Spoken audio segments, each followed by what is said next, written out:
Les gifles successives pour le régime qatari, qui ne ménage aucun effort pour faire tout ce qui est mauvais, en particulier dans le secteur des droits de l'homme. Cette fois, la gifle peut être plus que le régime d'Al-Hamadain. Elle vient d'après les Nations Unies. Dans un rapport, l'Ordre commercial des Nations Unies aux droits de l'homme a révélé certaines pratiques du régime qatari dans le domaine des droits de l'homme et son bilan noir dans ce domaine.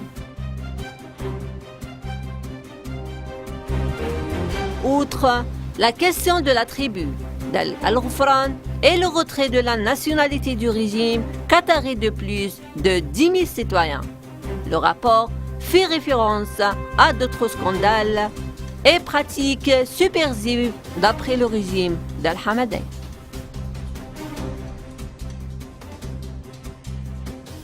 Selon le rapport, le traitement des tribunaux qataris pour le peuple qatari et les étrangers considérés comme différents en fonction de la nationalité de la personne ou de son statut économique ou professionnel.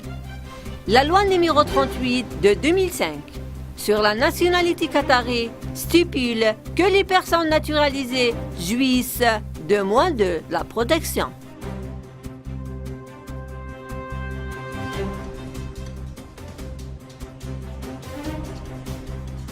La souffrance de la femme qatarienne. Le rapport des Nations Unies a également abordé la question de la souffrance et de la discrimination de la femme qatarienne à l'égard de l'octroi de la citoyenneté à leurs enfants, ainsi que des souffrances que les femmes qatariennes ont subies de l'éducation, en prennent soin de leurs enfants et en leur fournissant d'un emploi. Les femmes qatariennes sont confrontées à toutes les formes de la discrimination et les lois relatives au statut personnel continuent de discriminer les femmes en ce qui concerne le mariage, le divorce, la succession, la garde des enfants, la nationalité, la liberté de la circulation.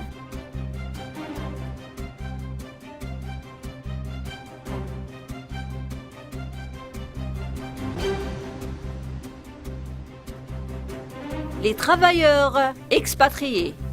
Dans le domaine de l'emploi, le rapport a mis en évidence sur la détérioration des conditions de travail des travailleurs expatriés, qui a entraîné la mort de 2000 travailleurs à la suite de la construction de la Coupe du Monde en 2022, ainsi qu'un grand nombre dans les prisons d'expulsion, sans justification légale, dans des conditions de la pauvreté et de la cruauté.